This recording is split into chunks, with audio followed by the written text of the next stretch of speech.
Leeds, Leeds, Leeds. What is happening? Welcome to Series 7 of Working Hours, an oral history podcast about a place called Leeds, a time called now, and an activity called work. Working Hours is trying to interview 200 loiners, that's people from Leeds, over the first half of the most important decade in the history of the human species and ask them about what they do all day and hear how they feel about it. My name is Simon, and this is all my fault.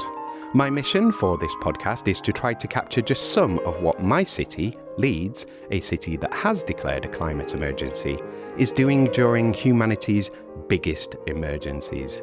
On Working Hours, you hear how loiners have, are, and will be coping with our multiple and expanding crises during their day-to-day working hours. To tell this story, I need loiners like you, dear listener. I need people in Leeds or people from Leeds to come on this podcast and tell me about what they do all day and let me record how this decade affects our work. Thank you for listening to this episode. I want you to be comfortable with what you're saying and what you have said. So, and I'm not trying to, there's no gotcha. I'm not trying to get anyone and sort of trick anyone into saying anything. I just want to get people's opinions about things based on their lived work experience, essentially. I did also want to I wanted to get housewife, because you'll be familiar with pay for housework and stuff like that. So I wanted to kind of get some of that into it, but it's not worked out. I had much more I'm going to interview shop staff and things like that, and it's all online coaches and because of the medium. But there's still valuable stuff, and I've still, got to interview a good variety of people. But yeah. Well, so I moved to Leeds because I grew up in South. I was born in Yorkshire. My family come from Yorkshire. I was carried down to London when I was 1, so I always say I was taken screaming to London. I probably was because I was only 1. So, but I had grew up with a strong sense of being Yorkshire. Mm-hmm. And my family all come from Sheffield. Most of them, anyway, 3/4 of them. Anyway, and then, so I grew up in South London. I went to university in Guildford because that was about the only place that would take me after my crappy results and had to retake my levels. And then when I was at university, I started caving because I grew up knowing my father had been caving a bit. But my parents split up when I was 3. So he pissed off and he was a bit of a useless bugger. Anyway, and so I wanted to get back to Yorkshire because I'm Yorkshire and because the caves are better in Yorkshire. I wanted to get back to Yorkshire. So I got a job teaching.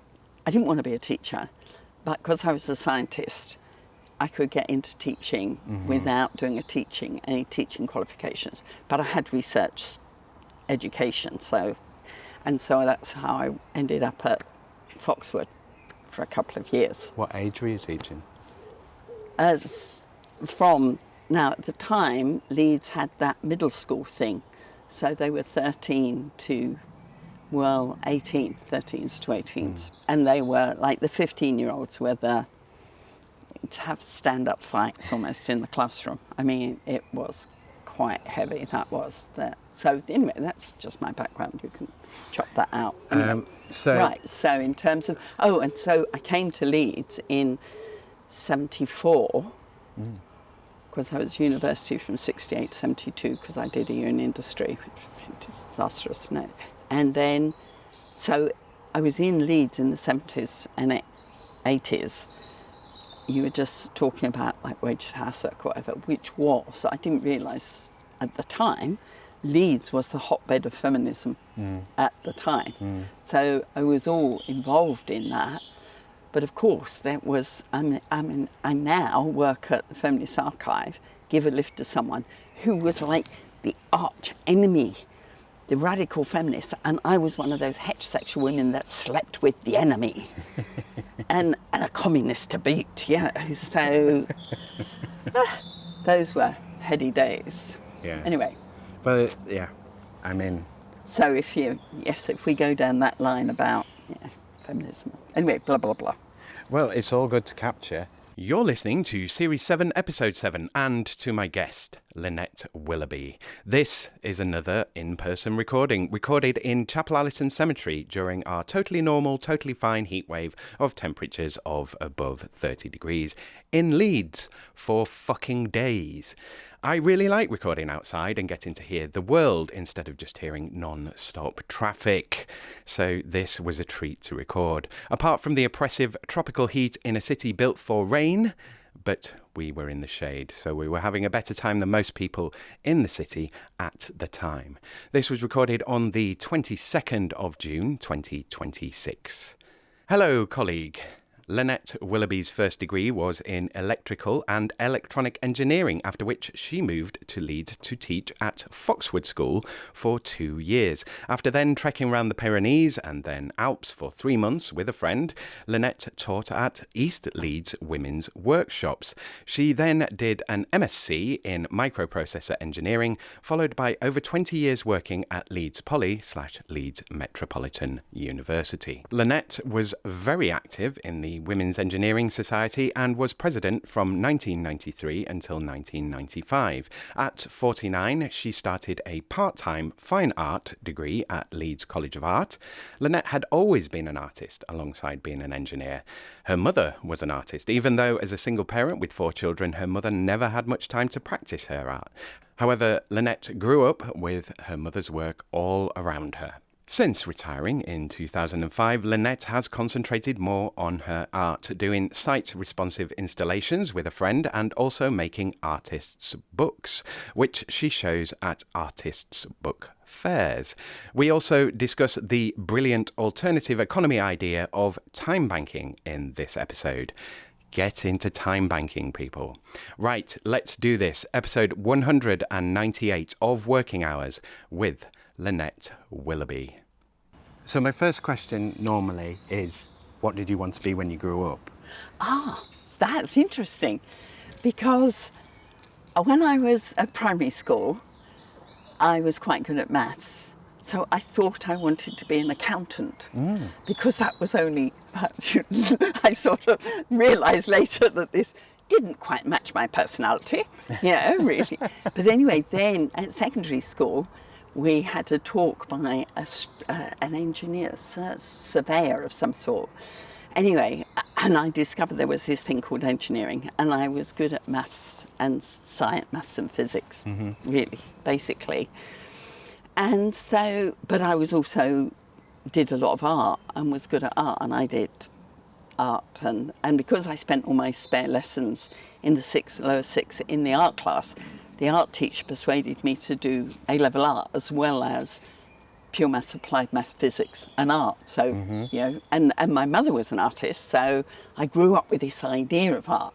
So it was like, do I want to go to art college, or do I want to go to university to do science or engineering? And I thought, earning a living, even, back in the 60s, this was... Art doesn't make any money apart from all the money that it's just earning a living.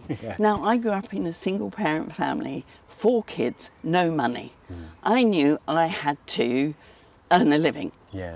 When people say, oh, you get married, that's going to solve that problem. No, sorry, he can leave you. He left my mother, age 28, no money, 4 kids. No way, so I knew I had to think in terms of earning a living. That was my perspective on life. So, of course, I just thought, it will be easier to keep up art, interestingly. At the same time, I went to a brilliant school in Bermondsey, and it was a girls' grammar school. I'd applied, there was a girls' grammar school just around the corner from me in Camberwell. They were quite posh. And you went for an interview to get into this. And I went for an interview. Now, this might not be the reason at all, but at this interview, they asked me what my father did. And I said, I don't have a father. And I didn't get in. I was saved. That was a terrible school. Instead, I went to this other school, which was brilliant. The teachers there were great. The headmistress was amazing. They really saw us really nurtured us. And even though I would get into terrible trouble, I was always, naughty girl. But they still managed to make this good friend I was telling you about, who wrote the children's book, she'd almost got expelled for something or other early in the school. She ended up as head girl and I was deputy head. Even though we were right on the fringes, we weren't there, we were clearly always. And so at this school, this wonderful physics teacher I had took us to the Christmas lectures at the Royal Institution. Oh, nice. And I looked at those and I thought, when I grow up, as it were, I would like to be able to do that. This, you give them. So there was this idea, I always wanted to be a lecturer. I would put it at the back of my mind, but that was something I wanted to do.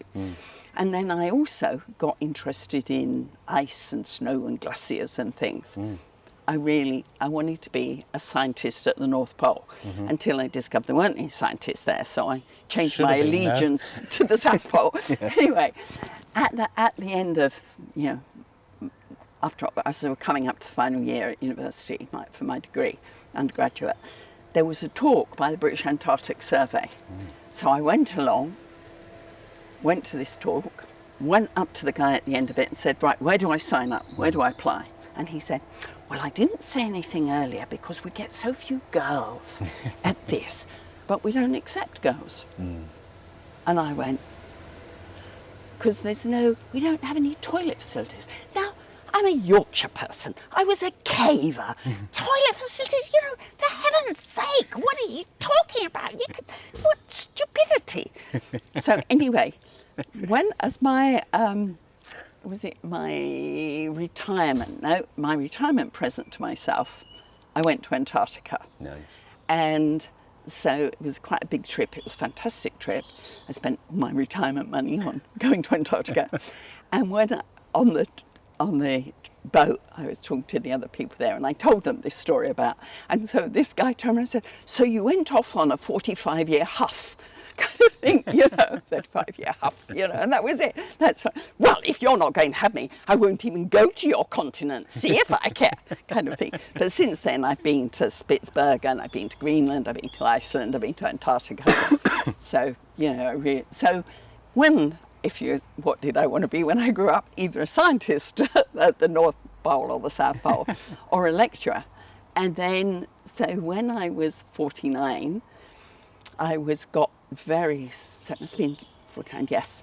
I was getting very stressed at work. I took work much too seriously. I used to get very, very stressed about it. What were you doing then? I was by that time, so this must have been a bit earlier.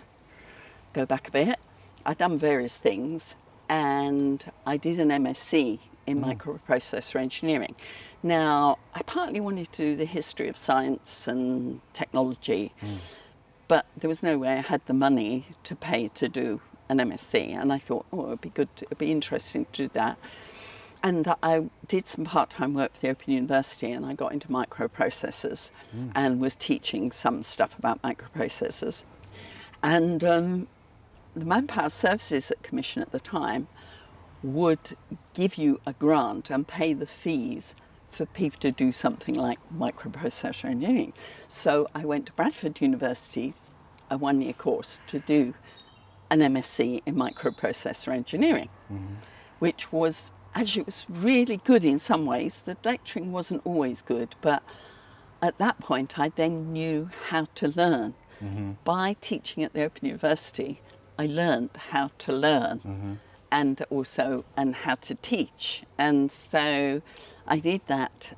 And then because I had this MSc in microprocessor engineering, I was looking for a job and someone I knew vaguely through women in technology stuff was working at what was Leeds Poly at the time, up at Beckett Park. And she said, I'm the only woman in my department and there's a job coming up. Lynette, apply for this job. So I got a job at Leeds Poly. So that was the first one ticked off. I was then a lecturer, what I wanted to be.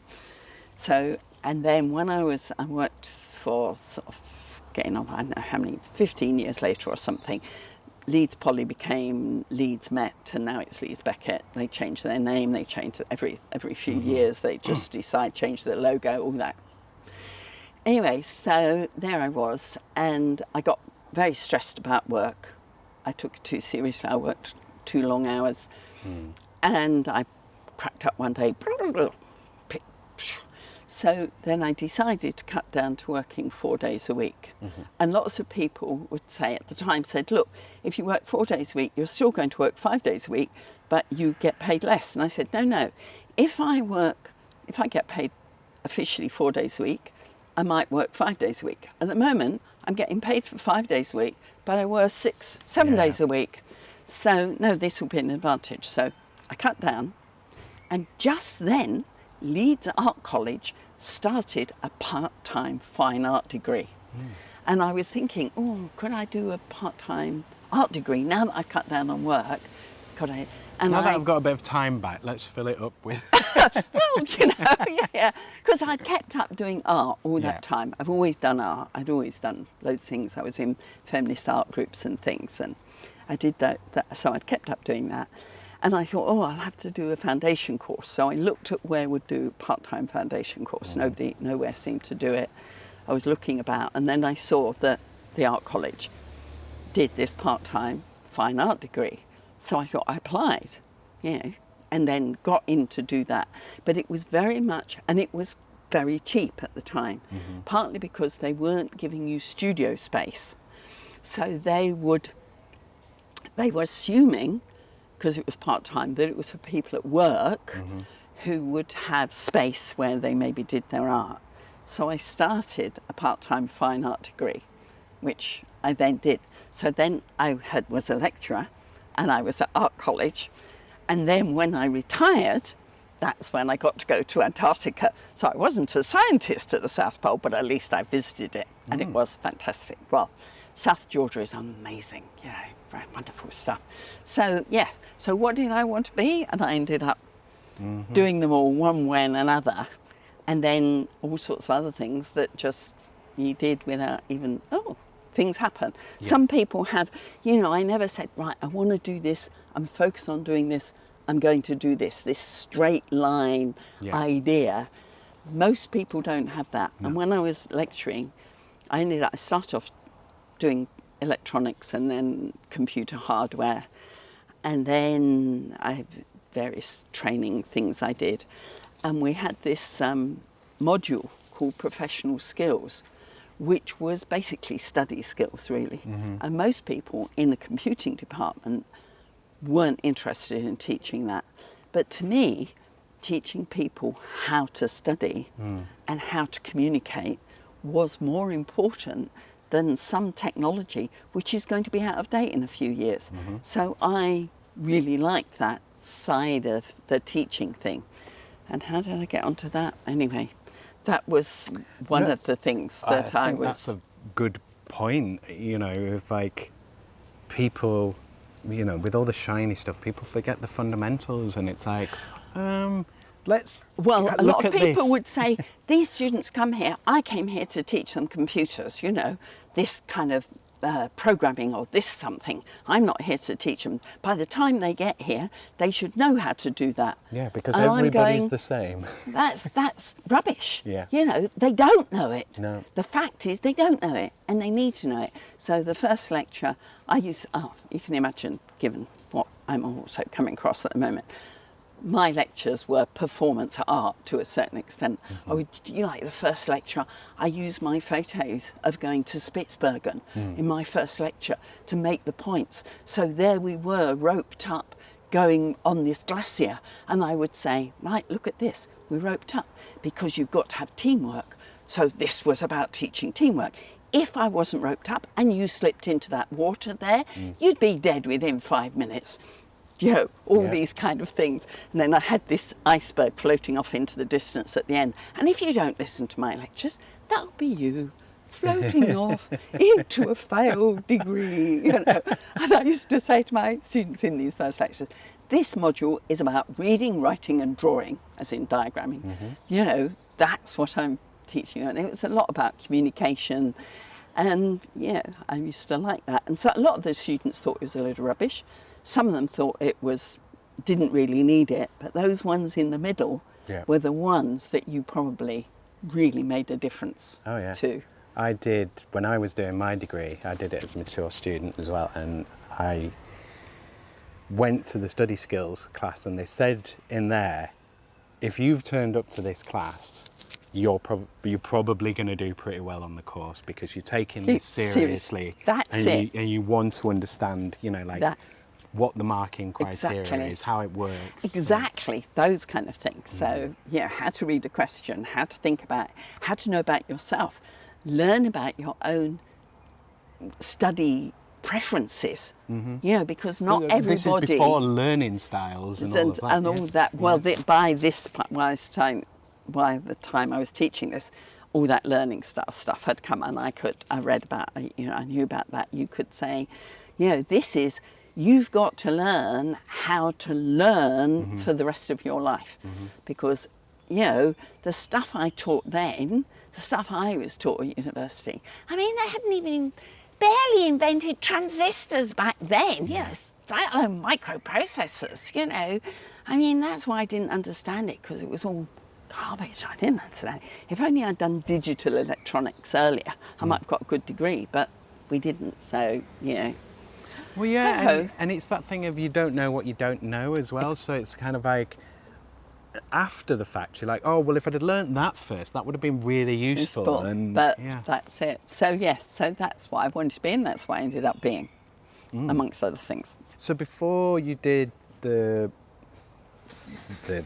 lecturing and all the travel sort of stuff, were you just kind of teaching then? No, so I did 2 years at Foxwood teaching. I then, at that point, a friend of mine said, oh, I fancy going travelling. So we took our summer, and she was a teacher too, so we took our summer paychecks, packed £50 rucksacks, got a train to the Pyrenees and spent 3 months hiking. This was a caving friend of mine, so I was caving by the time. Hiking, hitchhiking, walking across from the Pyrenees, the south of France, and across Switzerland, across the Bernese Oberland. Whoa, that's a big walk. Well, it was like 3 months. You can walk a long way, 3 months. Yeah. When we started out, I packed a rucksack. I didn't know. My friend said, it mustn't be more than £50 now. It was quite interesting. When I was 25, I carried a £50 rucksack across the Bernese Oberland. When I was 50, I carried a £25 rucksack across the Bernese Oberland. So it was a certain... So I didn't realise at the time, £50 is a lot. Yeah. So we started off, we could barely walk up the hill coming up the train station with this bloody rucksack. So we hiked it across all this stuff that we did, camping, it was all wild camping and all sorts of having great fun. And so I was really fit by the time I got back. Yeah. And I'd had this boyfriend before I went, and when I got back and he was saying, oh yeah, well, I've been getting fit while I'm away. Look, I can do these press-ups. And I went, oh, I like these, like this. And he said, well, we also had to sometimes do it on one arm. And I said, oh, you mean like this? I was like, super fit. But of course, I was never that fit again, because you've been carrying a £50 rucksack around. Yeah. So that was, So I did 2 years teaching. I did that. When I stopped that, I worked at the LGI as a medical physics technician, doing some stuff around the brain scanner. Okay. It was pretty disastrous because they didn't have the money or the understanding to see what they needed. They wanted this research done on the brain scanner, but they didn't really understand what they needed, and they didn't have the money. So they employed me because in theory I knew it, but I didn't really. And so I was totally out of my depth. But at that point, I learned an awful lot about computing. I mean, literally, I had this computer.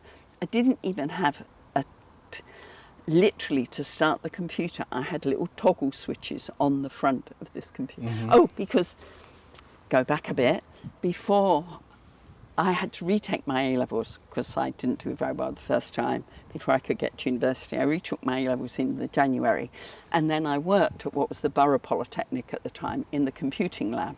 And that was a time when, you know, big computers, none of these little things. And so the first thing I did there was I went in, first day at the job, and they said, here's a book, teach yourself Fortran. There's a desk, come back when you know how to program in Fortran. So I spent 2 weeks working my way through this book, got to the end, said, fine, I can program now. And so I did some, not really programming, helping the lecturers correct programs and things. But meanwhile, we had this old Stantec Zebra valve computer there. And so part of my job was to start it up every day. So you'd switch it on and you'd run this ticker tape through it, and it would come up with these lights on a little oscilloscope screen. And depending on how the pattern of the lights, you could work out which bit of the computer, which was this great big thing with all these bars, yeah. And well, it was like half a dozen filing cabinets, and anyway, that sort of size. Did it have the reel-to-reel tapes as well? No, nothing so sophisticated. Okay. Not even tapes. I'm talking about ticker tape, paper tape, and that's the output was all paper tape, ticker tape.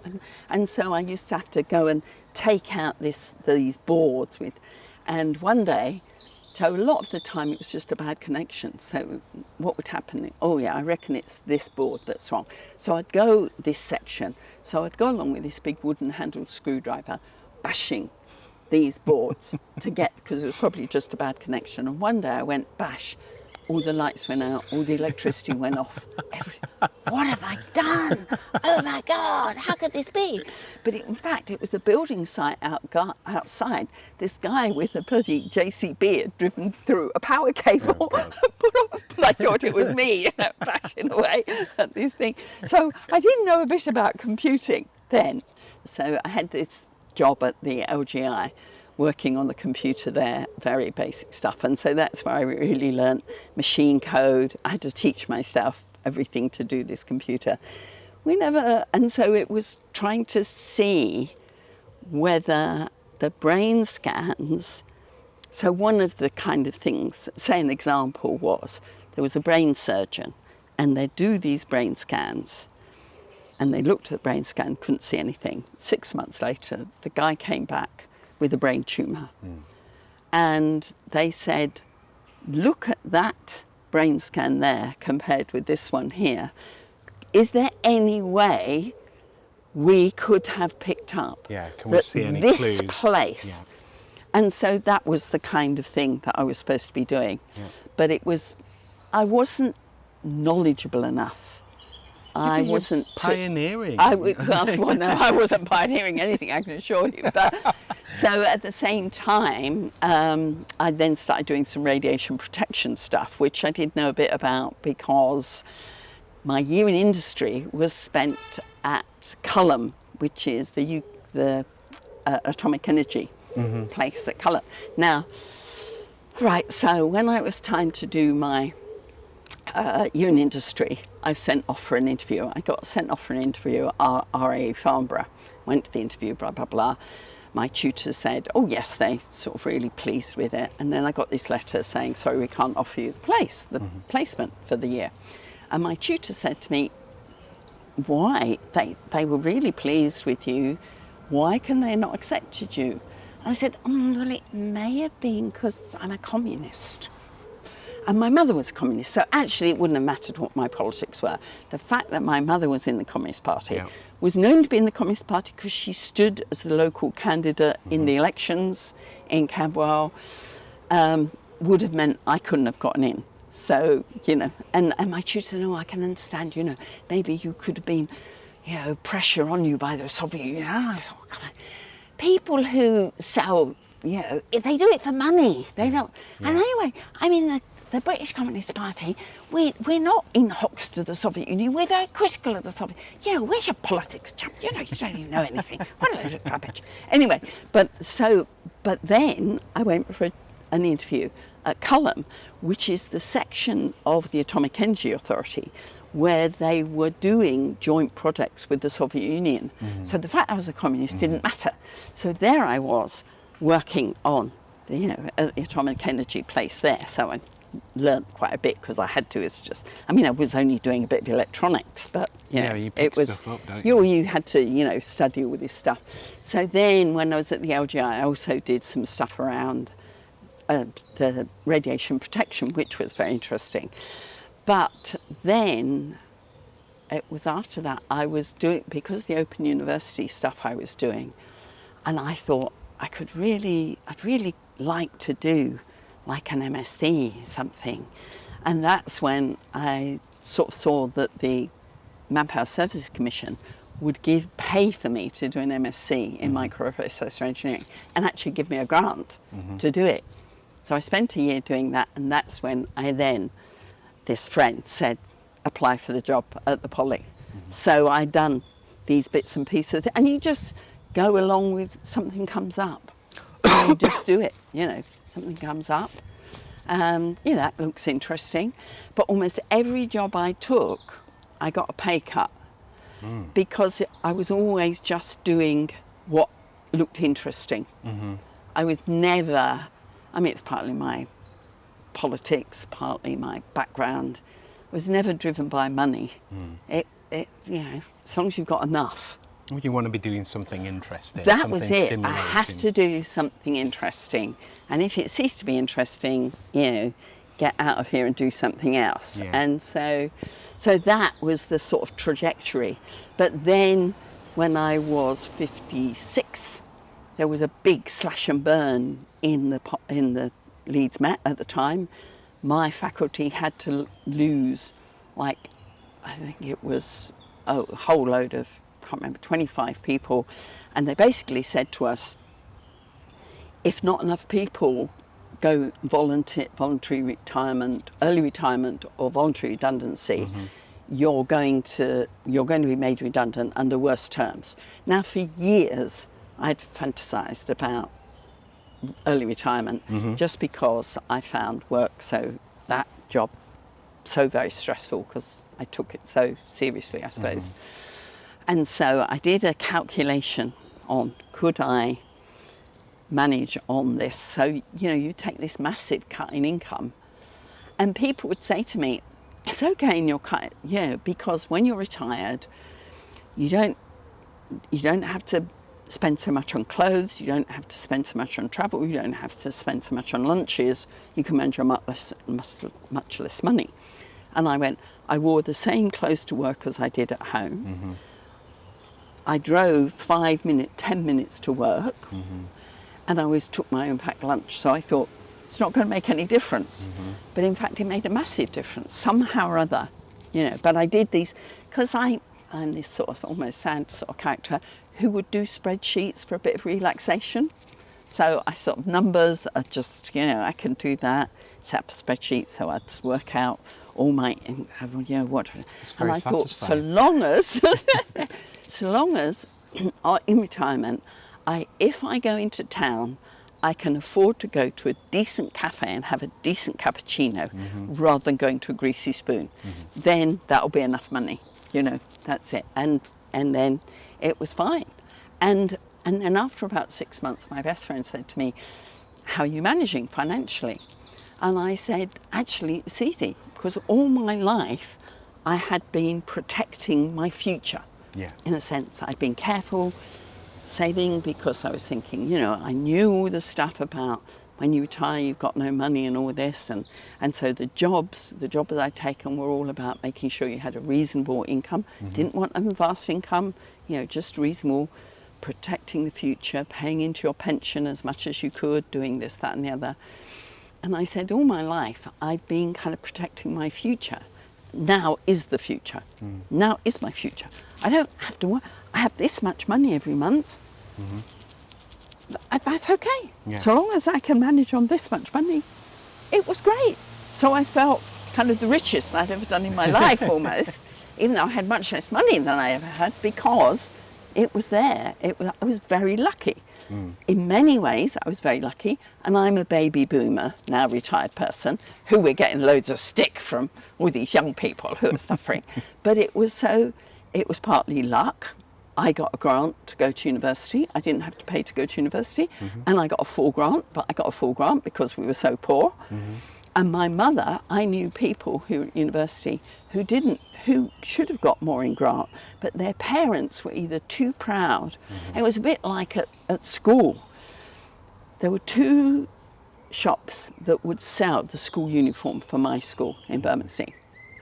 There was the cheap one at the Elephant and Castle, and there was the kind of posh one in Dulwich. And so a lot of kids, who came from poorer backgrounds, and they were more or less the same, but you could tell the difference. But my school was brilliant in that nobody felt discriminated. Nobody was looked down on because they had a custo's school uniform rather than the sort of posh one. But because we were so poor, my mother would apply for anything and apply for a school uniform grant. So if you got a school uniform grant, you had to go to the official shop, which was the posh one.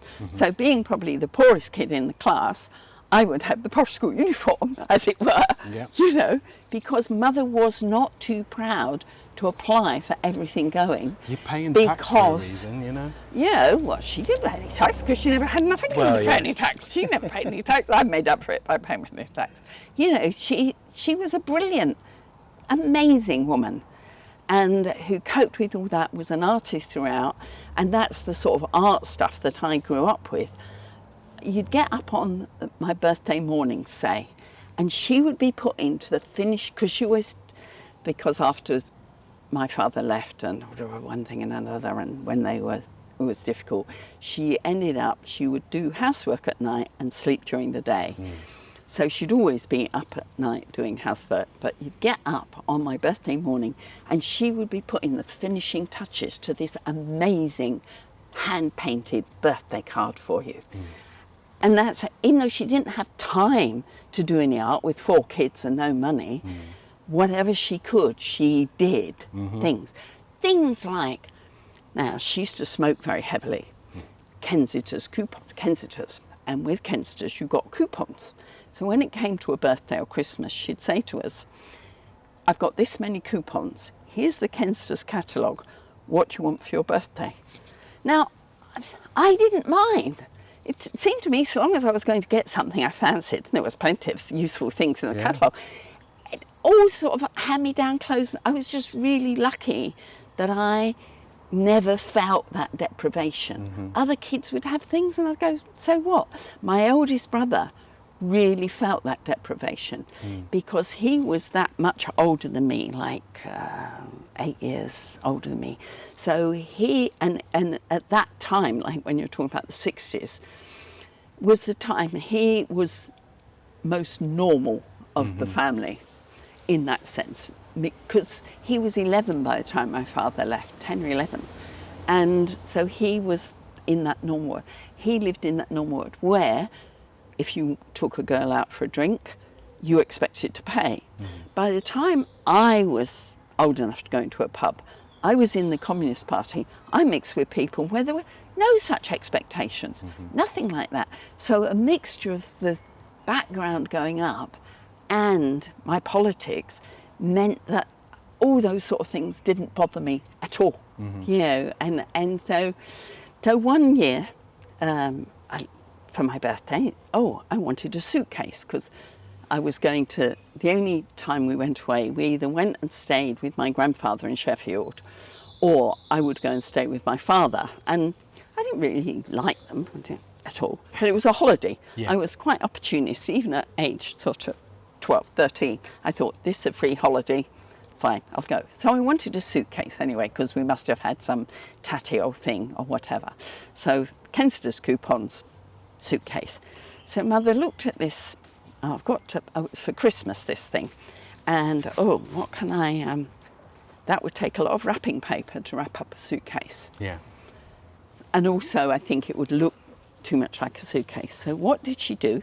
She cut out a horse's head from cardboard and painted it like a horse's head, fixed it onto this suitcase, and with crepe paper she made a jousting horse Oh, nice. out of this suitcase. That was what I grew up with in terms of you do whatever. And so that was always, art was always there, creativity, make, do, amend. Problem always, solving. Absolutely, problem solving, always there.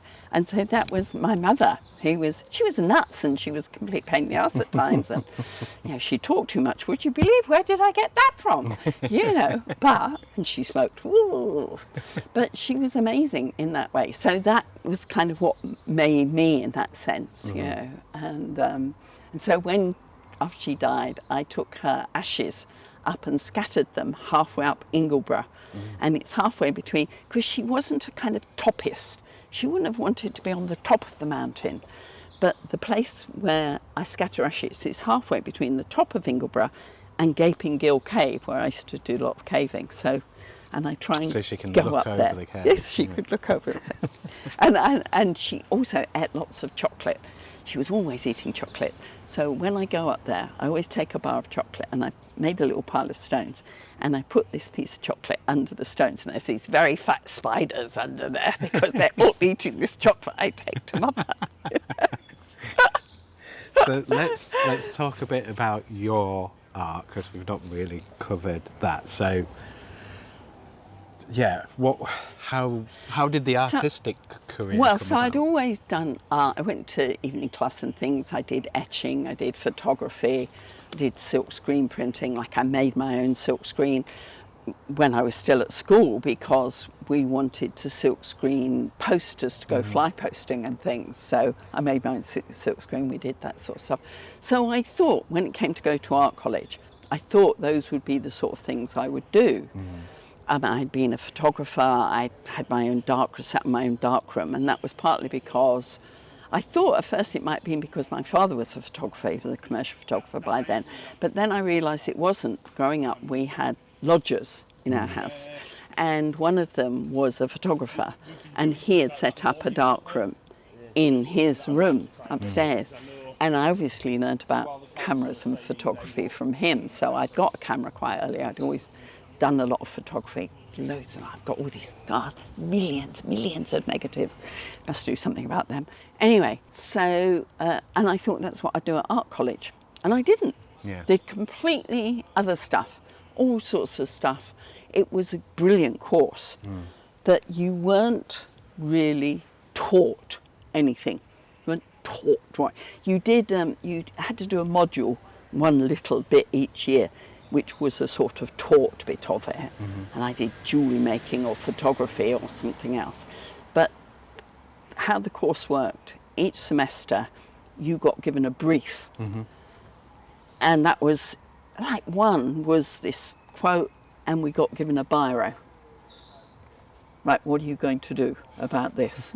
Things like that. And it was it worked for me. And three of the people on that course are still really close friends of mine. And one, David Honeybone, who I met on that course, who I now do collaborative installations with. We're still really good friends. And we have cocktails on his balcony overlooking Mount Hay Park. I was there last night. He did a very fine martini, but he didn't have the stuff to make any Negronis, which are my favourites. Anyway, and he makes a mean Negroni. Anyway, but he had run out of Campari and we couldn't get any anywhere. Anyway, so that's neither here nor there. So at art college, that kind of approach suited kind of me and him. It didn't suit everybody on the course, and some of them really struggled. And our tutor at the time was quite a hard woman, she was in many ways. But me and David, because of he had been a solicitor, so we once did an installation together, because we're both in Round Hay artists, called A Solicitor, an Engineer and Two Artists, because that's what we were. And as part of that, we had this great big tube map of London. And what was quite funny, so he grew up on the very end of the Northern Line in North London, and my nearest station in Camberwell was on the Northern Line, the very southernmost, at the Oval. And where the two meet is at King's Cross, where you get the train to Leeds. So we saw this kind of connection. And so it was very autobiographical sort of piece, and we did these various autobiographical pieces in that. But in the process of this, we discovered that we'd both been to the Falkland Islands. Now, when I went on this Antarctica trip, we went from South America to the Falkland Islands to South Georgia to the Antarctic Peninsula. So I've been to the Falkland Islands. He, as a solicitor, had to go to represent someone who was on a court-martial in the Falkland Islands. So one of the things we had on here were our 2 passports with the stamps from the Falkland Islands, because not many people have been there. So that was the kind of thing. Anyway, so we got on with that course really well. I really enjoyed it. It was great. I did all sorts of things. As part of that, in the middle of that course, I spent 6 months in Pakistan, and that was because this caving friend who I went on the trip across the Alps with way back then phoned me up one morning. When the phone rings at 7 o'clock in the morning, I know it's Pam from New Zealand, because nobody else will phone you up at 7 o'clock in the morning. Lynette, do you fancy going to the Karakoram Mountains? You know, you'll have to pay for most of it yourself, 6 months as a teacher. And I went, oh, well, you know, fair enough, sounds... Why not? Why not? Now, New Zealanders would have thought that was a great opportunity. Yeah.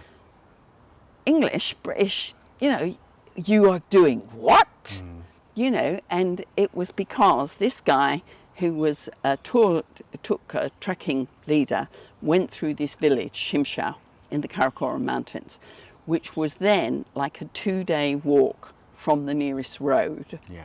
And very basic, only had a little bit of electricity in the summer when the glaciers melted, and there was enough water coming down this stream to run the little hydroelectric power station. So, you know, oh well, fair enough, you know, whatever.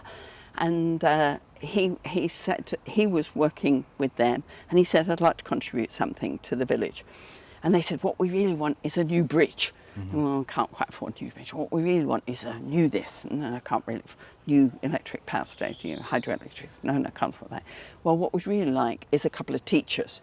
We could do with an English teacher, because their native language is Wahi, and Urdu, but they were also teaching English for the kids so that they would be able to go out into the world and do more things, you know. So an English teacher and a science and maths teacher. So Pam was an English teacher in New Zealand, and she thought, who do I know who could teach maths and science? Lynette. I'll phone up Lynette and see if she fancies going. And I thought, no, you know, why not? Sounds interesting. And they said, we will provide you with a house, transport to get there, flour and potatoes and firewood. And everything else you had to provide yourself. Well, it was just after my mother had died, and I'd inherited, she didn't have any money, but selling her flat, there was a bit of money. So I thought, I could afford, so I negotiated with work that they would pay me a little bit of money, because I did a whole load of things before I went. And I got someone to stay in my house, which was interesting, because most people couldn't. I could take you to my house. I have a museum. I don't have a living room. I have a museum. So, you know, but she thought it was great. When people came to visit her, they said, how can you live in this space? And she went, I found it interesting, you know, something. Anyway, so I went to Pakistan for 6 months as part of teaching science and maths to these little kids in this remote village, which was a great learning experience, amazing opportunity, amazing thing to do, but hard. And physically hard, but it wasn't so much the physical hardness, it was the cultural problem. And Pam said to me, you know, you're not really happy here, are you? I think it's you miss your friends. And it was because there was no, well, you know, I couldn't talk to anyone about films, about books, about art, about whatever. Anyway, I did as much drawing as I could when I was there, and so that was when I was doing the fine art degree. So I did the fine art degree, and I finished it the year before I retired, or the year after I retired, I can't remember which way. Anyway, in 2005, 2006, something like that. Oh yeah, I must have finished it in 2005. And because I started in 99. That was it, just after Mother died. Yeah, that was it. No, I started before then. Anyway, I'm not very good with time. I always say I have a tenuous relationship with time. You know, like time passes, like how long has this lasted already? You know, I have no idea. Doesn't matter. And anyway, so that's what I did. So then came to retirement time. And so when I was doing the fine art degree, I did all sorts of things. Not what I expected at all. I didn't do etching, I didn't do printmaking, I didn't do photography, I mean a little bit of photography. I just got on and did it, all sorts of things. And I got very into using rubbish and discarded materials and recycling, upcycling. So for my final degree show, it consisted of a load of kind of sculptures made out of mattress springs. So I'd go around whenever I saw a dumped mattress in Leeds, I would leap out of my car, stuff this mattress into the back of my car, strip it down to the springs, and then make these various constructions out of mattress strings, these sort of big sculptural pieces.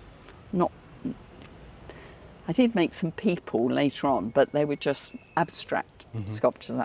And the other thing I did, which was partly, I can't remember kind of how that came about. I think it was an installation I did somewhere in Hardcastle Crags. And because I'd noticed all these wheel hubs that come off cars all dotted around, it's wasteful. And the other thing I noticed was how much litter there was around on the roads, you know. So I decided to cover these. I started collecting all these wheel hubs, and then got a lot from a friend who's had a relation who worked in the car industry and got me a whole load of wheel hubs. So I got these hubcaps, that's what I mean, hubcaps, and I covered them in artificial grass and mounted them on mattress springs, because I had lots of mattress springs, so they all wobbled like this. And then I put them beside this trackway in Hardcastle Crags, and then I painted some yellow lines on some of them.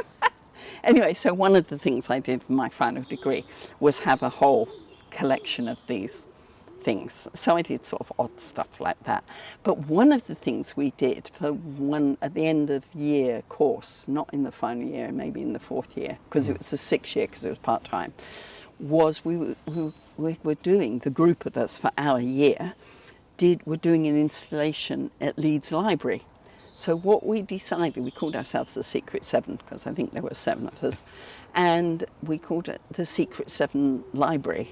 And so we set up this sort of little library within the library, and we made artist books. And so I discovered this thing called artist books. And so that's what I mainly have done since. So either the installations I do with David, who I met on the course, so I do installations with him. I did an installation on my own this year, and otherwise I make artist books. So that's the art I do. And a lot of people don't even know what artist books are. You know, what are artist books? They're not books about art. They are a piece of art that in some way resembles a book. So I use old book covers, I cut up books, or I make. I do a lot of stuff with maps. I love Ordnance Survey maps because I'm a mountain walker, and so I've got lots of maps, and I can't throw away. When you replace a map because it's got too tatty or it's too out of date, I couldn't throw away an Ordnance Survey map. They're too precious. I have to have the world.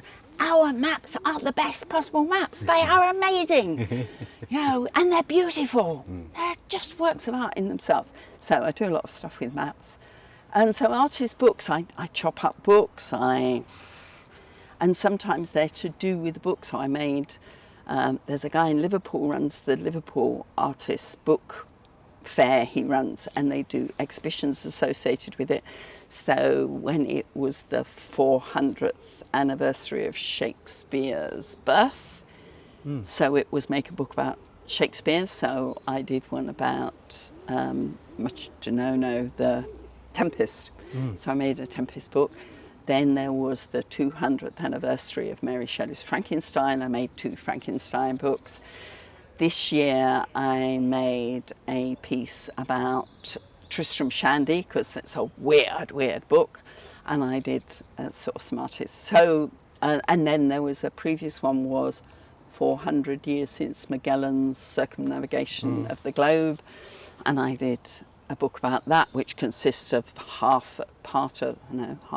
just half of a globe, an old globe with a book inside it. So cool. Sometimes I use books in them. Sometimes it's a rather tenuous connection. A lot of the time it's like an actual book I've chopped up and used in some way. Yeah.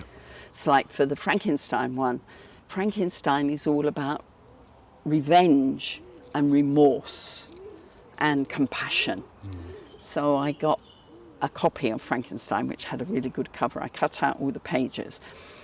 And because Gutenberg project is brilliant for getting hold of an electronic copy of the book. So I could do a search for every instance of compassion, revenge, remorse in the whole book.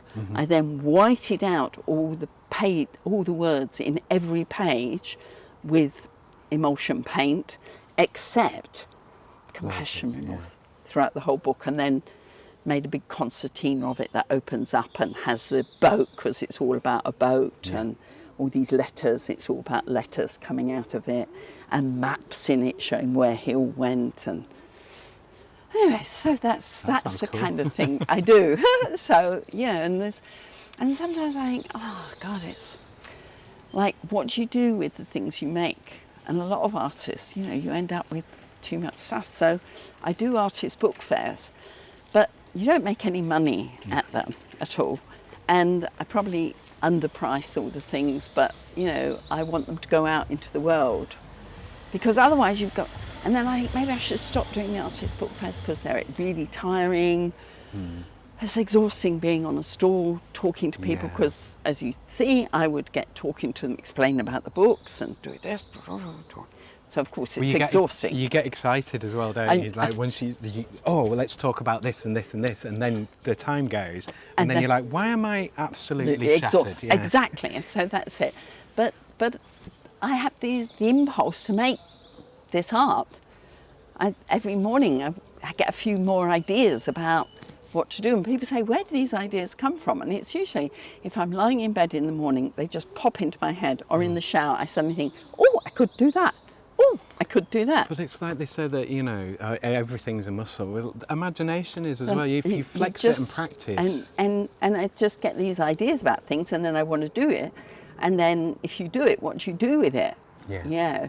So, I mean, I'm no good at sort of selling, as it were. I couldn't go to galleries and promote myself or whatever. You could go in Mr. Bagshaw's or whatever it's called.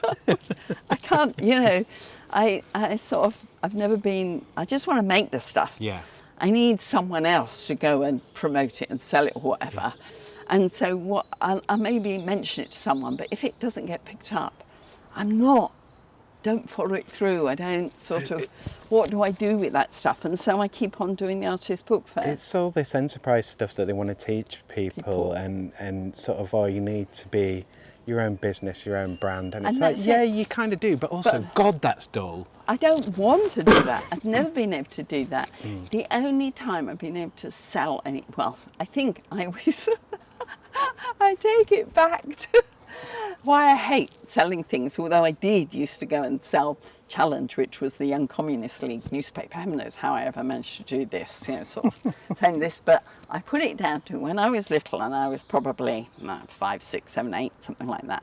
My brothers, the eldest two, used to make these little plaster of Paris model animals. They'd make them. You used to get these little silicon things, and they'd make all these models, and they'd paint them. And then paint them up. Yeah. And then they'd decide to sell them at the end of the street on the main road. And so they'd say to me, you stand here with these, you sell these, Lynette, because people are much more likely to buy things from this little girl than they are from this teenage boy. So I always say that's why I hate selling anything, because my brothers used to make me sell this stuff on the street corner when I was little. But, you know, whatever. So I've never been a business person, although I could be in a sense, you know, because I'm organised Yeah. with knobs. I'm an engineer, I'm organised. This good friend And of mine, you know maths, you could do the bookkeeping, all that kind yeah. of stuff, and attention to detail. I can organise, I can do this sort of stuff. I could organise a company or whatever, but no, it was never what I ever sort of wanted to do. It wasn't crazy enough. But it's like my friend, the one who wrote the book about, anyway, this friend who I was at school with, and she stayed with me once when I did have a spare room, which I don't imagine. She said, what was really difficult, I was lying in bed and I could see all these boxes and everything, all with labels on them on your shelves. And I knew if I looked in any of those boxes, it would have inside exactly what it said on the label. And it was almost unbearable. You know, her name's Norma.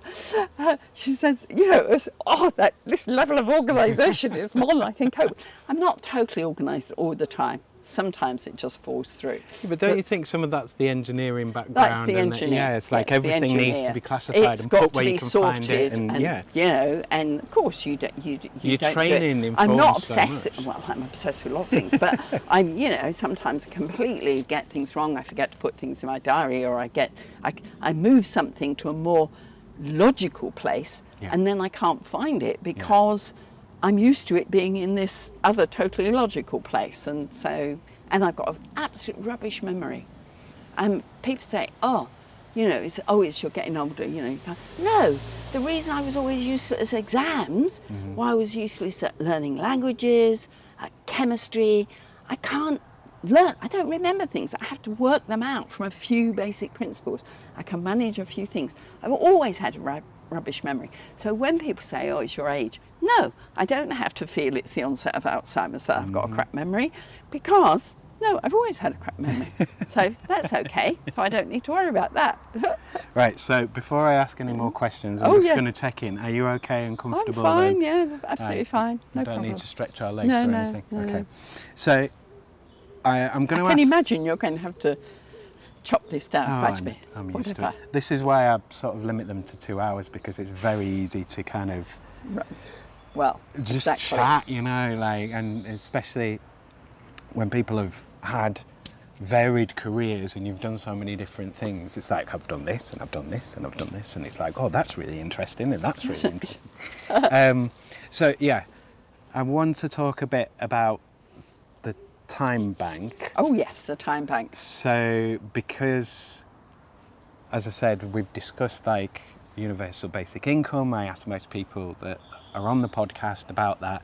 I ask about it because it's a way of talking about money without talking about money, and also because the idea is not that well known, and I wanted to hear other kind of objections to it than, nobody will work. And it's like, we went through COVID, we know that's not true. People want to work, they want to do things. That's and in my political background, and the idea that to each according to their need, from each according to their ability, whilst I think it's a great idea, I think touching practical to a certain extent, but people, as you say, people want to work. People need work. We need work. Things to do, you need purpose. Now, there are some people who just won't. Some people who just doss around, some people.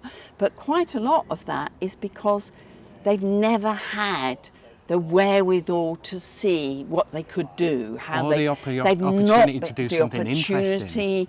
They've not been encouraged or developed or whatever.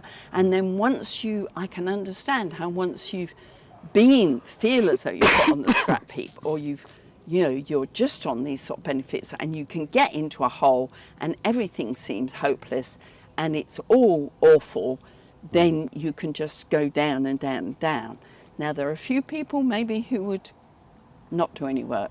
There would no doubt then be people like there are at the moment who are just out to screwing money out of everything possible, and nasty, people like that. But I find money fascinating because everybody's relationship with money is weird. I have friends who, like one particular friend, who's never had any money. She's an artist. She's lived an artist all her life, got by on next to nothing. And when their father died, her sister, at one point, her sister turned around to her and said, "But you're okay. You're okay. You've done okay. But the stabling fees for the horse and the school fees for the children are so expensive." And these people don't. What planet are you living on? This person Sell the horse. Take them out of that school. Lived all her life on next to nothing, and her sister had the effrontery to say to her, "You're okay." And it's like, and I think, weird. This is a weird relationship with money. People who say, "But I haven't got any money." Are you what? You've got, a house that's worth 5 times the price of mine. You've got this car which is 4 times the price of mine. You've got this, you've got that. I mean, I feel I'm really lucky.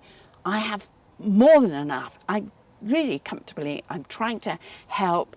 I've got enough to live on comfortably because I don't have a flashy car. I don't want a flashy car. I don't want a flashy house. Well.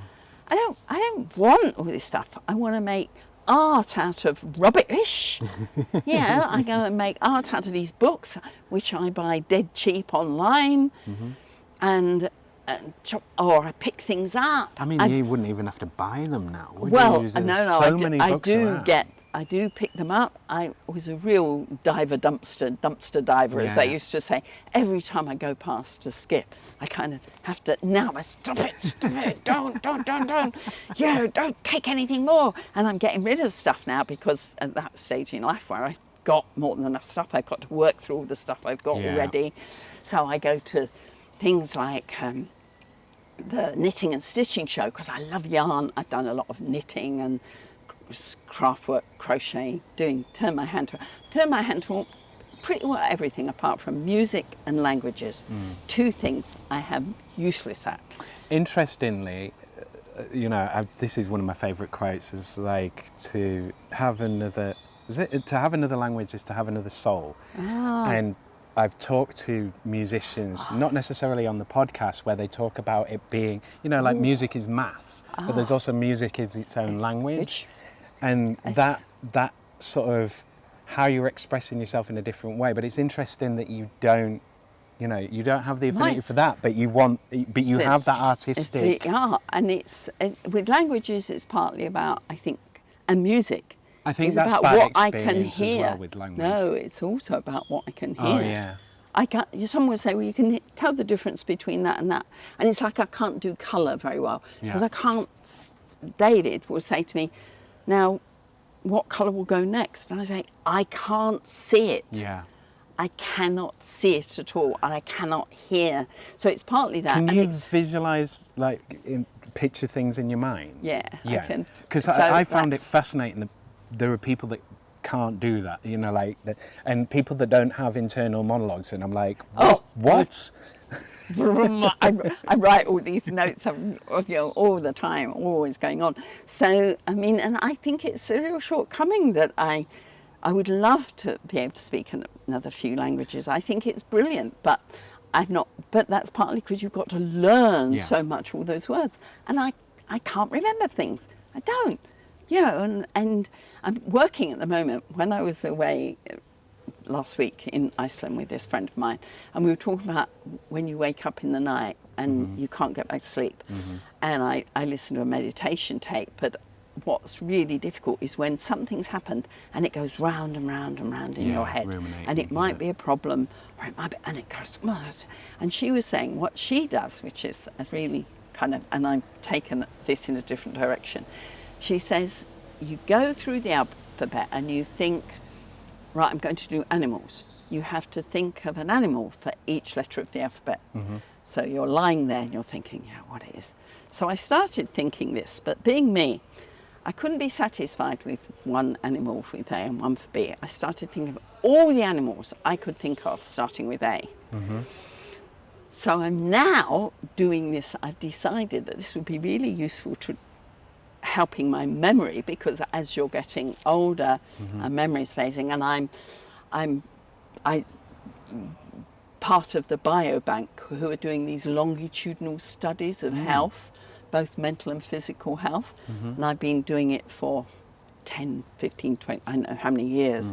And I'm also do Understanding Society, which is again a longitudinal study of everything about your money, your welfare, your all sorts of things. And it's partly because these are research things. I'm a scientist, you believe in research. I want to support things that do research, you know. So in the Bible, so both of those are about, they do give you these tests to remember. So I have to do tests where I have to go, they show you all these things, and then a little bit later you have to remember things, and I'm not very good at those. So I thought, right, what I'll do. So at the moment I'm going through the alphabet, and I'm trying to think of, I've decided 10. So I'll go for 10 animals beginning with A. I've only got to A so far, because I only started this last week. So I think, right, now I've noted down all the animals I could think of, animals, birds, fish, or whatever, beginning with A. And that's it. So then looked it up online, because there's somewhere you can find all these things online. So no, I'm not having these obscure ones, apart from the axolotl, which is this weird little lovely creature. I like the axolotl. I think that's, anyway, all the other ones. So I'm thinking, right, so now every few days I start thinking, what are the 10 animals beginning with A that I can think of that from my list? And so I'm writing, because I'm this organised person. This morning I started a little book, and I wrote it all down in this little book of all the animals beginning with A. Soon, next week, I'll get on to B. Anyway, so I don't know why I got onto that one. Anyway, about memory, music, languages, I would, you know, but that's not the, you know, I can turn my things, I'm very practical. I can do the gardening, I can do the do-it-yourself, I can do this sort of stuff and this sort of stuff.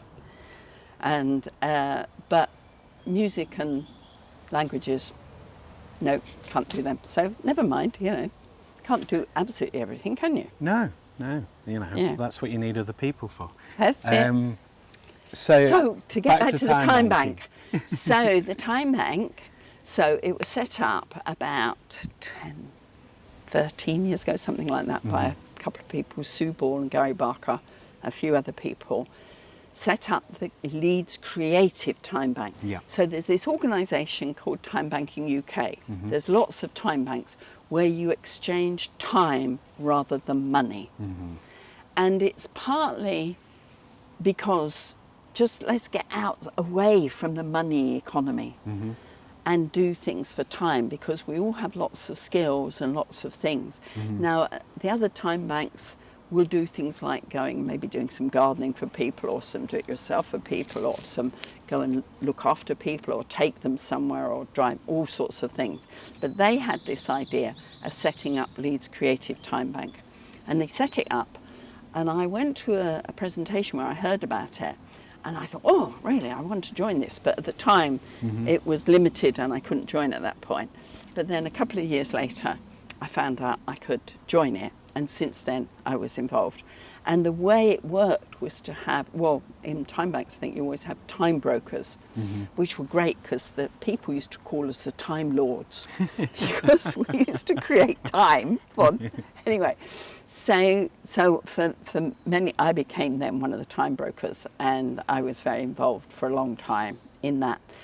But so it's a very successful time bank, and covered all sorts of creative things, but it just covered the Leeds area.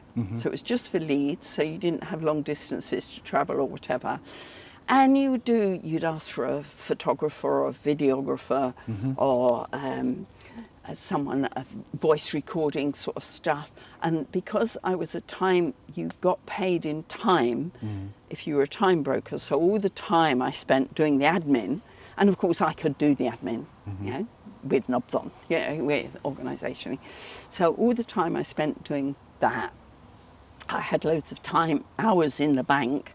So when I did the artist book fairs, I could pay other time brokers to come and sit on my stall for an hour while I went off for coffee with friends.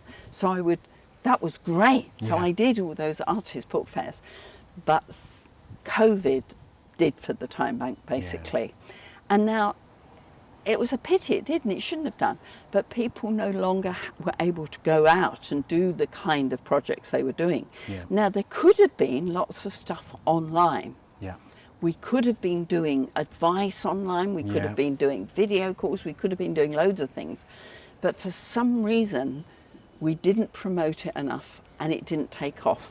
Yeah. And so the Time Bank then basically folded. And this is how we got in touch, because you heard about the Time Bank, you saw it online, it's still there. I haven't totally closed it down, which I need to do. We got in touch. And you I got met in you touch at with me. Deliciosa years ago, because I was in the Time Bank briefly. Oh. And I didn't get to do much with it. And then I was like, oh, I need to get back in touch with you guys when I was doing the podcast. How funny is that? So, and of course, I don't remember because. I met loads of people through that. And it was years ago. Yeah, exactly. Like it was 21 or something like that, maybe? Yeah, or maybe even before COVID. Oh, probably before. No, it would have been, Yeah. I don't know when it, anyway, yes, I could look it up because I've still got the information, probably. Yeah. but yes, and so that's how, and it was very successful and it was very good, and it was the only only Time Bank in the country that was about creatives. Yeah. And me and Zoe, who was one of the other time brokers, we went and gave some talks in Scotland about them setting up creative time banks. I don't know whether they ever did or not. But basically, once it had got to a low level, it went from getting one or two requests a week to one every 3 months, Yeah. And then it wasn't sustainable in any way. And it was just at the same time, the Time Banking UK changed their database. I put an enormous amount of time trying to move all our information to the new database, which wasn't a very good fit. It was all went pear-shaped. Yeah. And then we weren't generating it. We didn't pay, but you had to have a certain amount of money because we had to pay for the database. Yeah. With Time Banking UK. And so how we generated that was if anyone did a job through the Time Bank that paid the money, we would ask them to give a bit of money into the Time Bank. So, when Zoe and I went to Scotland, then we put that money into the Time Bank. And so we could pay for it, but we no longer had enough money. We had to pay Time Banking UK. They gave us free database access for a couple of years to help us, but it was clear that we weren't going to.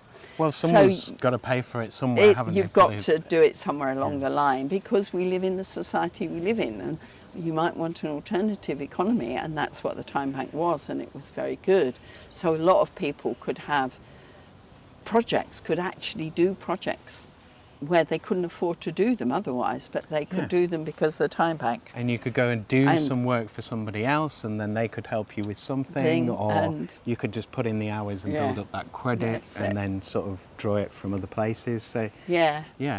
And how useful is that, especially when you've not got any money available for your projects, or any money that you have has to go on food or bills? It was fantastic, and I think the whole concept of time banking, where in lots of places, a lot of caring is done with time banking hours, And the thing about, if you can't afford to do something, you can ask your friends to help you with it. But there's a limit to how much you can do that. And there's a limit to how much, I need someone to do that. Who do I know who has that skill? And they have a skill or they need something that I can offer. That one-to-one reciprocity, is too problematic. But the thing with the Time Bank is I give you some of my time, but I get the time from someone else. So it's a whole kind of circular economy. I banked that time. Broker and so someone else that can use it. And so that works. It's just a brilliant model, and it was so good, and I loved it. And I met all sorts of interesting people, and of course, they'd all know me, at least they know my name, because they got these emails from me, saying, yes, you can do this, can you do this, blah, blah, blah.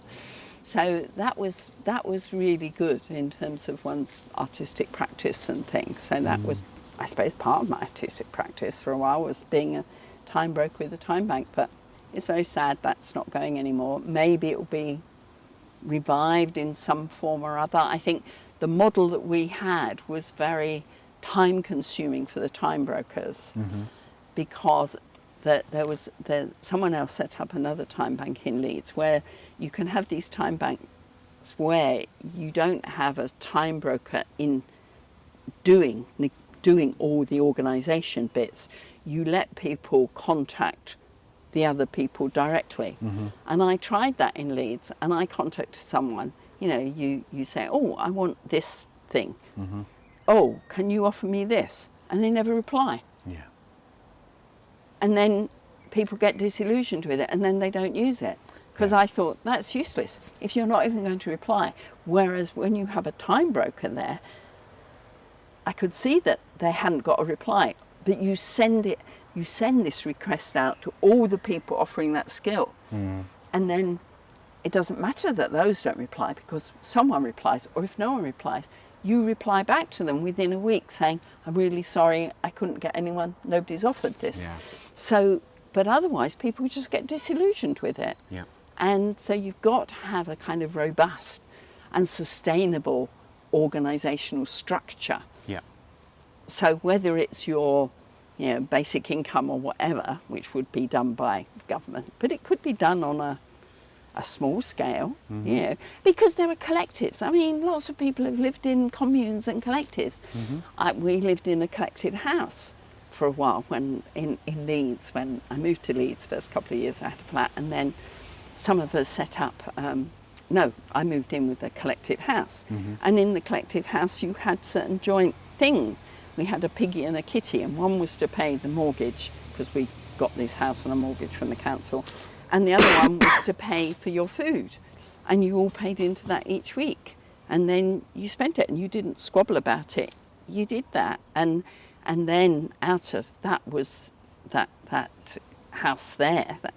We set up Firelight Housing Co-op, which had, and loads of people have done this around the country, because there is this impetus to set up alternative structures to help other people who are more in need than you.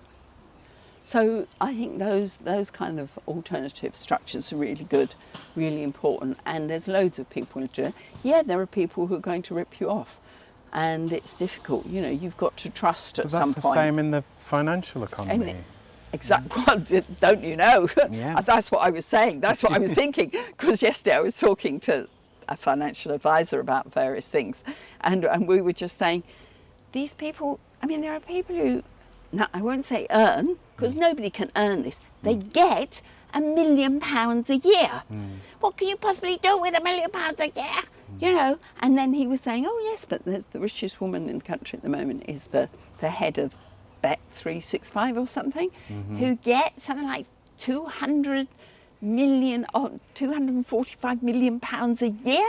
I mean, it could, but they do pay lots of tax, and so when people at the moment, lots of people are saying what the Labour government should do, tax the rich.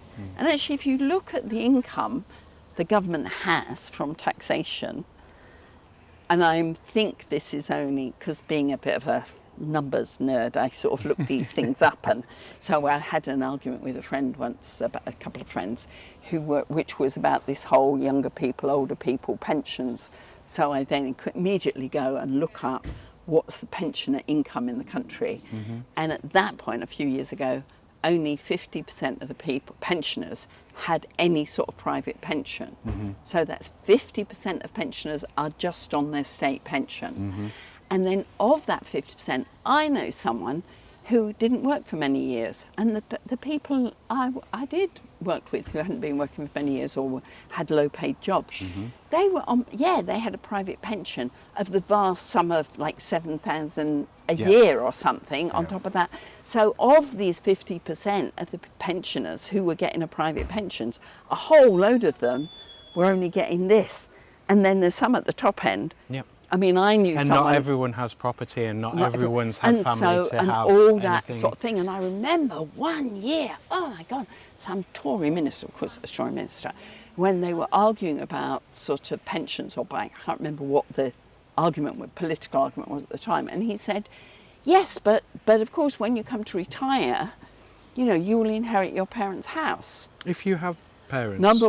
If you have parents, if they own a house, Yep. and depending on how many children, you have to spread that around. Mm-hmm. You know, this ignorance. Well, it's just this that everybody's like arrogant- me. It's arrogant ignorance that says this is the kind of thing. And you kind of go, no, because there are Have loads you of been people. outside? You know, that's it. Go down the road. And so one of the things, you know, that I give a lot more to charity now than I ever did before, because before I was protect my future, now it is my future. I can spend this. And a food bank. So you think working people have to go to a food bank in this country at the moment. That's obscene. Yeah. And that's like, poof. Yep. So those sort of things are, that's where you need to really. And we've always had, there's always been alternative, like there's always been a diversity of like, and people have found different solutions. It's whether you know them or can think of them And or sometimes can use them. it's religious thing, and if you look at in the past, or it's small collectives, it's small people around a community. Communities maybe would help each other and this. And within that, so there's always been, I think, well, let's simplify it. The good people and the bad people. The bad people will screw you whatever, and the good people will give you the shirt off their back. And there will be those. And you have to have a structure that protects the poorer and doesn't let those baddies get away with more than you can possibly stop afford, it. yeah. But if you talk about because I was looking at the taxation thing and how much of our tax, now I can't remember because I've got this bad memory, but I will have it on my computer at home because I downloaded the thing about tax income and where they'll get it from. The rich pay something like 50% of the tax in the country. They're already, but I remember, probably well before your time, when the highest tax rate in this country was 90 or 95%. So those people who were getting, and I won't say earning, getting a vast sum of money, everything over this much, they would say, well, it's not worth me working anymore because all I get is this much. But they still did it because they wanted to do it. Now we're frightened. They only have to pay 45% tax, and they complain at that. And then you say, but we used to be taxed, and it was under the Tories, we used to be taxed at 95%. Wow, things have changed, haven't they? Isn't this an interesting world? And you kind of go, no, I'm not suggesting that we bring back that kind of taxation. But one of my lecturers at university, who then set up the Institute of Educational Technology there, and that's where I did this research into education, was a guy called Lewis Elton. Professor Lewis Elton, really interesting guy, brilliant guy, who happens to be Ben Elton's father, who I saw Ben Elton when he was this high running around the house, sort of thing. Anyway, but he won't remember me from then. Anyway, and then that he was great. And one of the points he used to make to me, not back then, but since I'd kept in touch with him, he's since died, but him and his wife were two really lovely, interesting people. And Lewis used to say, like particularly in America, people who were very rich, apart from Elon Musk, would set up charitable foundations, do charitable works.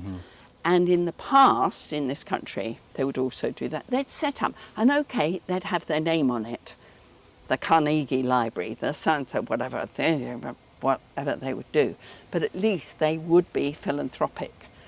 And what has happened since, now there's still loads of people who have lots of money who do philanthropic things. And I was recently in Scotland, and I went to Juniper Artland, which was this couple who had plenty of money, inherited this great big, or bought this great big estate, and they set up this amazing sculpture park there. You have to pay to get in, so it has to be sustainable in some ways. They've still got their house, great big fancy house, still got lots of money, but at least they're doing that useful community-based It's Yeah. fantastic. The art there is from really international artists. Fantastic space, and it's massive. Even in a whole day, you can barely get round it. Yeah. There's so much stuff there.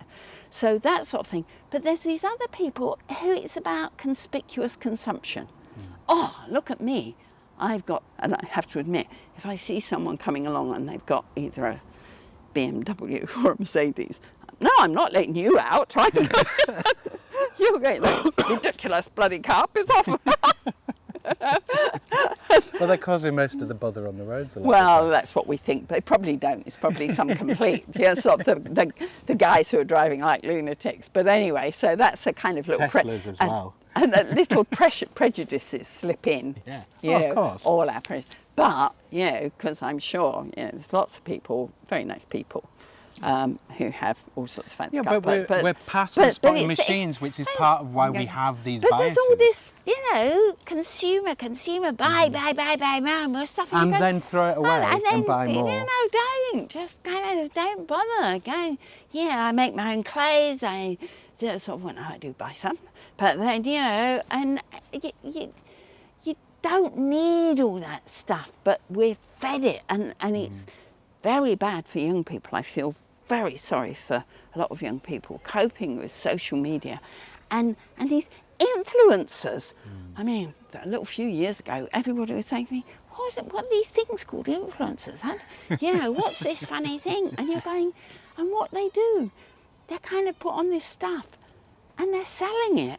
And it's like, and I have to admit, there are lots of actors who I think are amazing. And then as soon as I see them in an advert, I go off them. Now, maybe they really need to do the adverts for the money because they would have a lot of overheads in their life.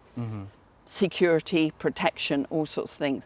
But you don't have to live that fancy lifestyle. I remember, the terrible, what's his name, who was the ambassador in America and got Mandelson, who famously said, I'm not bothered about the super fantastically rich or whatever. And on one level, I don't care about them because they're so ridiculous. They live in that world. It's not the real world as far as I'm concerned. But there is so much evidence that enormous disparities in wealth is really damaging. And what has happened in the past, and in the last sort of 14 years of the trigon, anyway, the last, we'll say 15 years, the disparity, the wealth, the incomes of people in this country has got worse. The economic inequality and the wealth has got is fake as well because it's like, your house price has gone up, so the value of your house has risen, and that's where your wealth has accumulated. Well, a lot of it. I can't spend that. So when people, it's interesting that because I think this about Elon Musk, and he's become the first trillionaire. And a lot of that, he couldn't possibly, it's in stocks or shares or whatever, and it's in house and it's in this and it's in that. And also because it's not earning, it's not taxable, and because it's an asset, So, you borrow against the asset, and that's not earning. And that's exactly what Trump did, borrowed against loads of things he had when he was actually broke, and that's what they're looking at the moment, that the fact that he... Anyway, we won't even go there in terms of politics because that's too depressing for words. But, so a lot of people who on paper are very rich aren't necessarily, but, because I know people who might live in a big house because they've lived there for 50 years when it wasn't expensive house, or they inherited it from parents who had worked very hard to get there. I mean, the money that I inherited, my brother worked for. And just because he didn't spend it, now it's up to me to spend it. But, and when he was alive, I kept thinking, right, you could just give me more money. Because he'd occasionally give me some money at Christmas, so I thought, give me some more money. And then all I would have done was spend it, so, so what? But not on fancy, sort of, and you haven't been to my house, but as well as the museum, the outside of the house, one thing I spent money on, and I was trying to think yesterday, what have I spent money on a lot this year? But it was part of this. There's this guy in Chapeltown who does the most amazing tiling. Alan Perksey, who was in the Time Bank, who I got to know through the Time Bank. And he was doing these tiled steps and front paths. So I got him to do my steps. And I worked with him because I wanted some, not just the tiles, wanted these odd bits put in. So I got him to do that, and then I said, the front step and the back steps. And then I said, I want a bit more in the front. I want a bit more, can you put some under that window? I want a bit more, can you put them under that window? And under that window, and round that door, the cubbyhole door, and round that outlet from the... So, and the only bits left. So I see it as a cross between Gaudi and Hundertwasser. And which is what my house... And I would have them upstairs too, but he'd have to get a scaffolding to do it. And then expense-wise, you know, that's a bit... But maybe that's what I should be spending my money on, is getting him. So that's a sort of, you know, you pay people to do things that are either beautify, are wonderful, creative, give you pleasure every time you see it. I once got someone put a little note through my door saying, keep up this wacky, you know, thank you for the wacky thing in the street, keep it up kind of thing, you know, and so spending money on those sort of things, or spending money on things to make life just a bit easier. This person I was talking to was saying, well, he's got sufficient money at the moment. He'd had this really hard day at work. He was really stressed. The kids were going, because he's got quite a few kids. You know, and I can't cope with going home and cooking the meal. I can afford to take them out for a meal. To somewhere, not an expensive place, because when he takes his family out, it's like comes up at £100. And he says now he can do that. He couldn't do it every week, but at least that's what the money's for, to make life, to take those, you know, you're working hard, get something out of it for yourself. And of course, because there are people working at these places, and everybody's got to earn this living, but the more productive things will be better things. The more things that are actually creating either something beautiful, and I'm sure I was just noticing when we went out with these friends yesterday, we noticed along Street Lane that there was yet another nail bar. Now a lot of people would think that these nail bars create beauty in this world. Personally, I think it's, well, you know, as an engineer, you couldn't possibly, you couldn't do anything useful with nails like that. But, you know, hey-ho, they're not. And it's partly about what's doing any harm. So it's about benefit and harm to a certain extent. So there's lots of people spend money and do lots of things that I think are a complete waste of money and complete rubbish and whatever. But are they doing any harm? And I think that about my brother, who I inherited money from, and who didn't do anything, and I think, what life is this, right? You know, but he didn't do any harm. And there's other things like the bet 3, 4, whatever it is, whatever 3, 5, 6 is it? Because you can do it every day of the week, every day of the year, something like that. Anyway, now, you know, okay, a little bit of, I personally not into gambling. I feel it's immoral, but that's not a moral stance. Politically, I don't think it's immoral. But there are so many people for whom it does so much damage. It's a bit like alcohol. I drink, I really like, I probably drink too much, but there are lots of people for whom alcohol is, you know, and I think my eldest brother and my father, you know, were effectively alcoholics, you know, and you know, there's harm, and so not just to the individual, but to the people around them as well, and that sort of thing. So you have to weigh all those things up when you're looking at, and if we went back to the Time Bank, and that's the creative and positive thing. There's no harm being done in that. There's something creative and positive being done.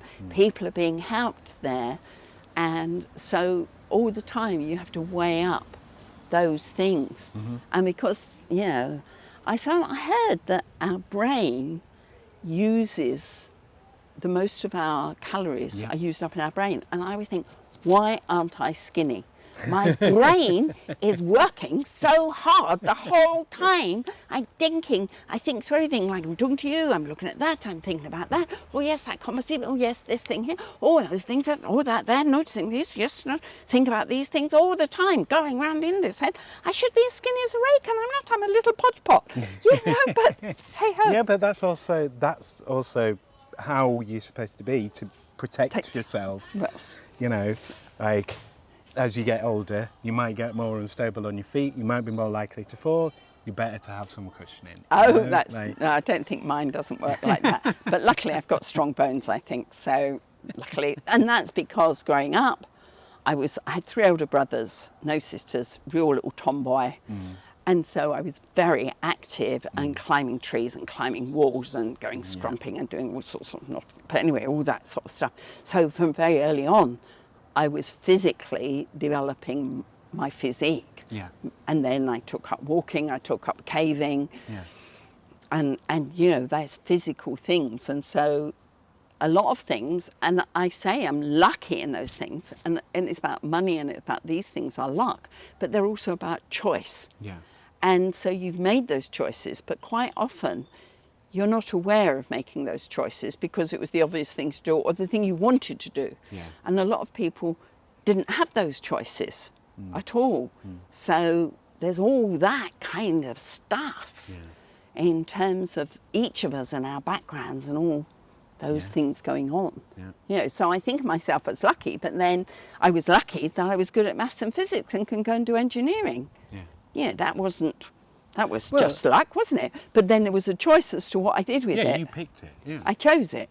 But I was lucky that I could do that. I just had those skills. But like you say, if you hadn't gone to that Christmas lecture, you might not Not have have made thought- that choice or thought of that choice. Yeah, even. if I didn't have such good, Mrs. Harris, she was, and what was her, Judith Harris, her name was. He was this great physics teacher at school. And she really, and Miss Percy, who was our headmistress, who really had a fantastic school, and a really close friend of mine that I've been friends with since I was 12, and I'm still really good friends with her. And she went to a different school. We lived quite near each other, and she went at her primary school. She went to a different primary school to me, and at her primary school, she could have gone to Mary Datchelus, the posh school I didn't get into. But at her school, the teacher said to her, no point in applying for Mary Datchelus, you won't get in. Your father's a postman, you won't get in, right? So, but we recommend you go to this school, Honour Oak, which she since had, which was a kind of trying to be more like Mary Datchelus, trying to be a posh school. I went to this school which didn't do anything like that. And this friend tells me she wasn't happy at school. And I didn't know at the time she wasn't happy. If only I'd known a bit earlier, I could have said to her, couldn't you change and come to my school with me? Because it would have been so much better. And she said at her school, she was looked down on because her father was a postman.